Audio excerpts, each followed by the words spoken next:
also at the structural and institutional capacity of the media itself. And that is where the question of the Independent Media Commission comes in. What are their terms of operation? How can they assist in building up the capacity of most of these newspapers so that they wouldn't have to go begging for adverts or go begging from politicians and in the end covering up some of the things that they should be coming out with? If I'm at this point, I think I would allow others to continue. Yeah, I had Umaru wanting to come on board. Okay, yeah, Umar, can go on, please. Yeah, Sorry sure. about that. Yeah. Can I come on the back of that? I mean, I absolutely agree with what Jala Jamboree has said, I mean, in many ways. And I think it's a nice way for us to basically just come and discuss a thing or two about the Independent Media Commission of the IMC, which was actually set up as a way of probably the first step towards repealing the criminal and seditious libel law in Sierra Leone, set up to serve as a civil court, which is why you have all those commissioners, and then you have the chairperson who is like presiding over the civil court. Unfortunately, it has also had its own teething problems, largely due to political interference. Now, the IMC has largely conducted itself very well, and it's a pity that Mr. Jala Jamboree, the thing you mentioned about was said on a particular radio station, and I think that's so abhorrent. But on the whole, the radio stations in Sierra Leone have been far better behaved than the majority of the newspapers. The problem has been basically with the newspapers that do not seem to respect most of the dictates of not just general journalism, but in terms of even the very Independent Media Commission's code of practice. And I can tell you this for free, that the IMC has issued fines on many occasions where some newspapers have been complained, or at least have been brought before the IMC, and they've been found wanting. They've imposed fines. They in fact have the right to withdraw or suspend licenses of media houses. However, they did so recently with 3 newspapers. 2 of the 3 newspapers deliberately refused to adhere to the IMC's action. They have the right to have gone to court, which they did do.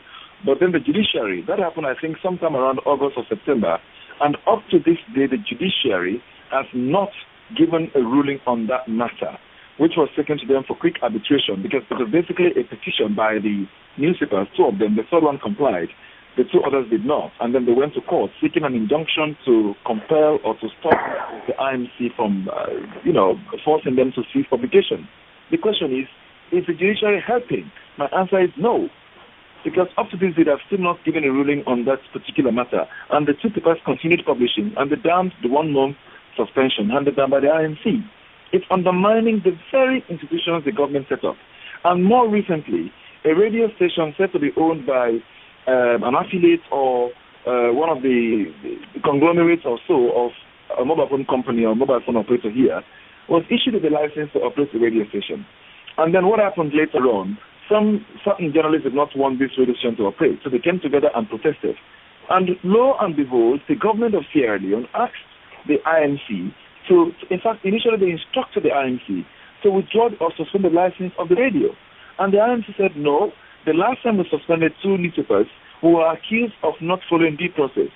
Now, if there is any problem with this radio station, please allow us to follow due process.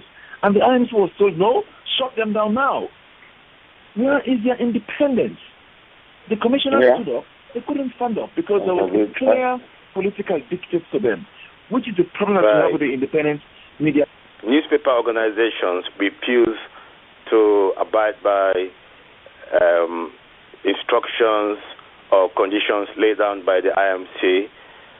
It only points out to one thing, and that is the state of lawlessness in that part of the world. And that actually entails quite a lot of things we've been talking about, because why should a politician, an elected politician, have the audacity to line their own pocket at the expense of the masses whom they are elected to represent? The only thing that would enable or encourage them to do so is the idea that nothing will happen to them, the culture of impunity. that actually reigns paramount in that part of the world. I mean, corruption is rife everywhere you turn to, from the judiciary to the executive. It's just the case. All the way to the legislature, there is no real accountability. So it's a pity.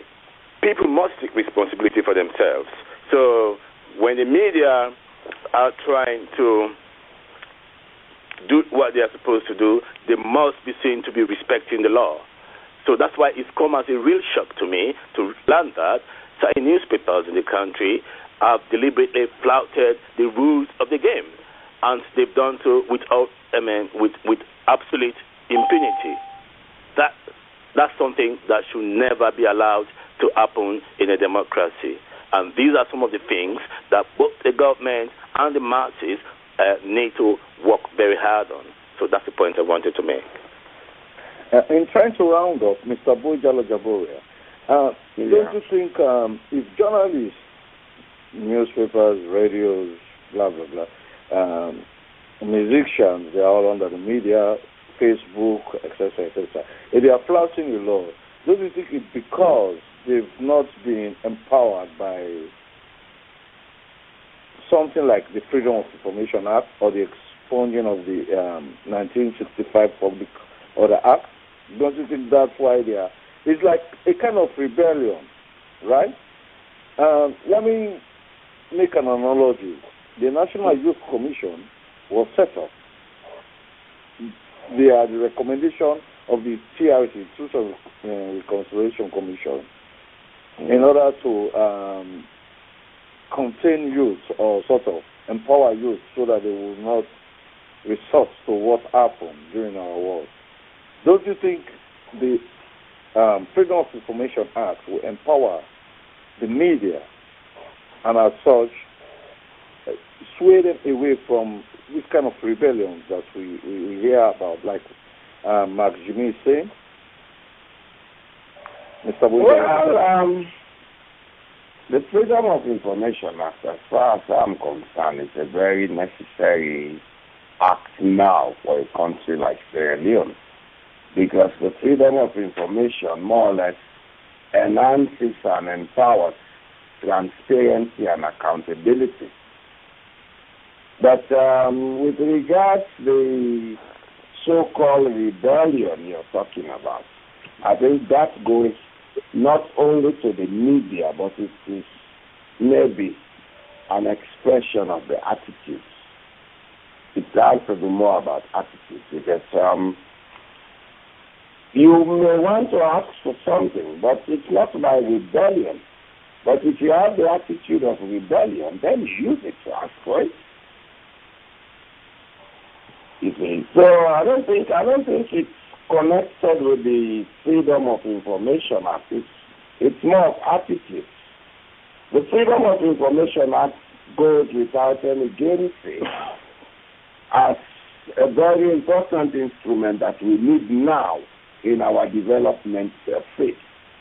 We are going through a lot of transformation, a lot of discoveries are being made, a lot of investments are coming in, and by default, when such a situation is happening in any country, there should be, well, let me say, not absolute, but a very high level of transparency and accountability by those who handle those issues, not only the government, but even with private institutions.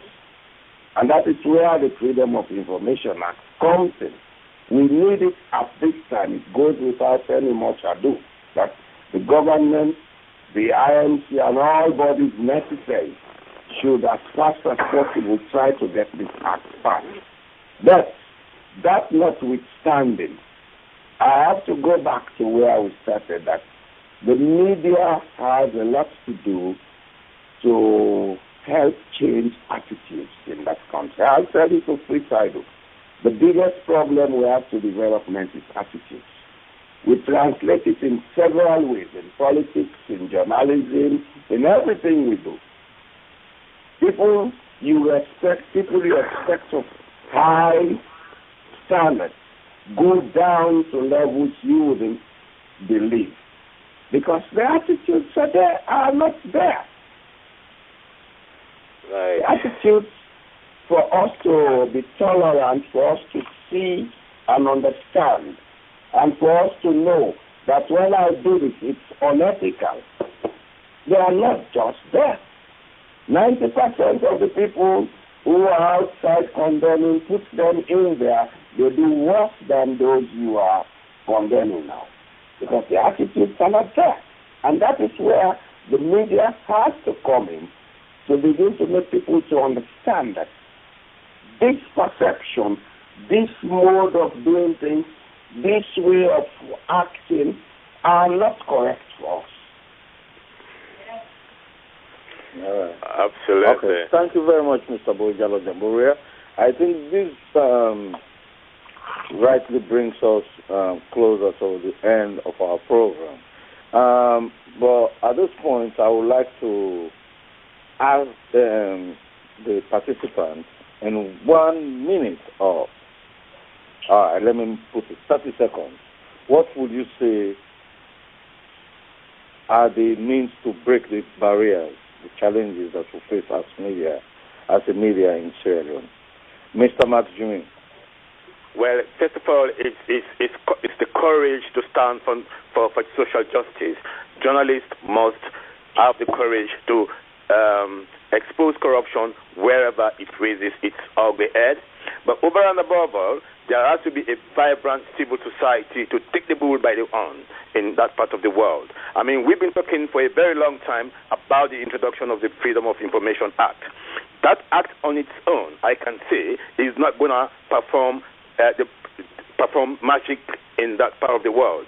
The people have to make use of the information that has been put at their disposal. I mean, I hear every day in the news that corrupt politicians are building houses here and there, are giving contracts to themselves, are not actually pursuing the interests of the country. They are lining their own pockets. They are buying themselves luxurious cars, driving in pothole roads.